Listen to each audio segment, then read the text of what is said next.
आप देख रहे हैं समय व्यूज।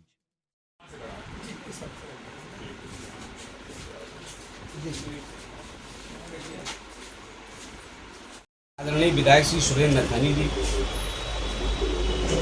आदरणीय बड़े भाई सुरेश अवस्थी जी, आदरणीय बड़े जी, क्षमा इसलिए प्रार्थना है क्योंकि अंदर का हॉल के कारण से हम लोग ये श्रद्धांजलि सभा अंदर रख रहे थे, लेकिन कुछ कारणवश स्वर्गीय संजय त्रिपाठी की चतुर्थ पुण्यतिथि पर कानपुर प्रेस क्लब में रक्तदान शिविर का किया गया आयोजन। कानपुर, हिंदुस्तान अखबार के फोटो जर्नलिस्ट स्वर्गीय संजय त्रिपाठी की चतुर्थ पुण्यतिथि पर बुधवार को कानपुर प्रेस क्लब में जैन समाज के सहयोग से एक रक्तदान शिविर का आयोजन किया गया। स्वर्गीय संजय त्रिपाठी के चित्र पर पुष्प अर्पित कर उन्हें श्रद्धांजलि दी गई एवं 2 मिनट का मौन रखा गया। कई वरिष्ठ पत्रकारों सहित शहर के जनप्रतिनिधि एवं शहर के कई विधायक व अन्य सम्मानित लोगों ने बढ़-चढ़कर हिस्सा लिया। इस अवसर पर कानपुर प्रेस क्लब अध्यक्ष सरस बाजपेयी ने बताया कि प्रत्येक वर्ष 3 जुलाई को वरिष्ठ पत्रकार संजय त्रिपाठी की पुण्यतिथि में रक्तदान शिविर आयोजित किया जाता है, जहां शहर के पत्रकार व समाजसेवी हिस्सा लेते हैं। कोरोना काल में उनकी दुखद मृत्यु हो गई थी। उसके बाद से कानपुर में एक शोक की लहर छा गई थी, क्योंकि संजय त्रिपाठी एक ऐसी शख्सियत थे जिन्होंने अपने जीवन काल में हमेशा लोगों को आगे बढ़ाया है, जिसको लेकर प्रत्येक वर्ष 3 जुलाई को उन्हीं की याद में इस रक्तदान शिविर का आयोजन किया जाता है। इंडियन मेडिकल एसोसिएशन की टीम द्वारा रक्त एकत्र किया गया ताकि जरूरत पड़ने पर किसी की मदद की जा सके। ब्लड डोनेट करने वालों में सर्वप्रथम गोविंद नगर विधायक सुरेंद्र मैथानी, कल्याणपुर विधायिका श्रीमती नीलिमा कटिहार, सरदार चरणजीत सिंह उर्फ नामी, कार्यकारिणी सदस्य दीपक सिंह आदि कई लोगों ने रक्तदान महादान कर पुण्य के भागी बने। इस अवसर पर प्रमुख रूप से कानपुर प्रेस क्लब के अध्यक्ष सरस बाजपेयी, महामंत्री शैलेश अवस्थी, पूर्व महामंत्री कुशाग्र पांडे, वरिष्ठ पत्रकार इकलाख भाई, रमन गुप्ता, कानपुर प्रेस क्लब की समस्त कार्यकारिणी सदस्य एवं संदीप जैन, श्री कृष्ण बड़ेजी, सुरेश अवस्थी, पत्रकार मयंक सैनी, दीपक गौड़, नीरज तिवारी, पत्रकार शकील अहमद, रोहित, सरदार रविंद्र सिंह लाडी, अरुण जोशी आदि लोग रक्तदान शिविर अवसर पर उपस्थित रहे। कानपुर से संवाददाता अरुण जोशी की रिपोर्ट।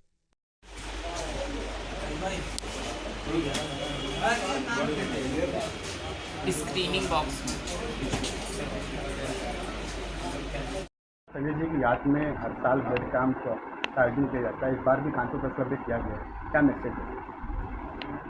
मैसेज ये है कि संजय भाई हमारे प्रिय छोटे भाई, हमारे लिए बड़े दुर्भाग्य की बात है कि उनकी याद में ये करना पड़ रहा। हमारा मित्र अजय त्रिपाठी के छोटे भाई थे संजय, और संजय हमेशा अखबार जगत में लोगों को बढ़ाने, लोगों को आगे बढ़ाने के लिए काम करते रहे।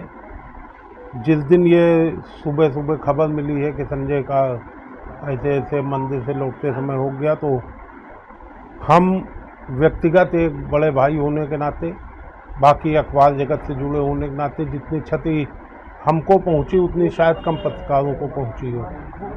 क्योंकि जब संजय के बड़े भाई अजय का बाराबंकी में एक्सीडेंट हुआ है, तो हम उसमें भी बाराबंकी गए थे। फिर जब ये खबर मिली, संजय पूरे परिवार को समेट के रखे थे। अचानक ये जब सूचना मिली है, तो कुछ समय के लिए सोचना नहीं आ रहा था कि क्या हो गया ये। अब उनके पुत्र तनिष्क, कार्तिकेय और अनु घर को संभाले हैं पूरी तरह से। हम लोग एक ब्लड कैंप जो आयोजित होता है, रक्तदान शिविर, वो उसमें बहुत बड़ी भूमिका एक पुत्र की है, तनिष्क की और कार्तिकेय की, जो हर बार याद रखते हैं और इस आयोजन को सफलता से पूर्ण कराते हैं। हम लोग इसलिए इसमें और भी सक्रिय रहते हैं कि इसी बहाने एक समाज को संदेश जा सके कि व्यक्ति के रहने पर तो तमाम लोग जुड़ते हैं, लेकिन जब व्यक्ति ना रहे तब आप जुड़ें तो फिर लगता है कि हाँ आप कुछ कर पा रहे हैं। और हम सभी को ये उद्देश्य इस ब्लड डोनेशन कैंप का ये रहता है कि ज़्यादा से ज़्यादा लोग इस बात के प्रति प्रेरित हों कि वो अपने माता पिता के सम्मान में, अगर वो बड़े भाग्यशाली हैं जिनके साथ सशरीर माता पिता हैं, लेकिन हम तीनों भाई जो अमन हैं, तनिष्क हैं, हम हैं, तीनों लोगों के पिता ही हम लोगों के साथ नहीं हैं। ये दुर्भाग्य की बात है। हम सभी को प्रेरित ये करते हैं कि जीते जी और जीते के बाद भी एक संदेश देते रहें कि आप माता पिता को अगर याद कर रहे हैं तो आपके सामने कोई समस्या ऊपर वाला आने नहीं देगा। हम सभी से अपील करते हैं कि वो अपने माता पिता और जो भी अभिभावक हैं उनके लिए हमेशा समर्पित रहें और उनकी यादों को याद करने के लिए कुछ ऐसा काम करें जैसा कि तनिष्क द्वारा किया जा रहा है, कानपुर प्रेस क्लब द्वारा किया जा रहा है कि ये ब्लड रक्तदान महादान कहा जाता है। इसलिए एक रक्त से आप कितने लोगों की ज़िंदगी बचा सकते हैं। जब बहुत ज़रूरी होता तब रक्त की ज़रूरत पड़ती है और वो हम लोग किसी को उपलब्ध करा पा रहे हैं। इसके लिए हम भगवान के शुक्रगुजार हैं कि उन्होंने इसके लिए हमें चुना और हमें ऐसे काम करने के लिए प्रेरित किया।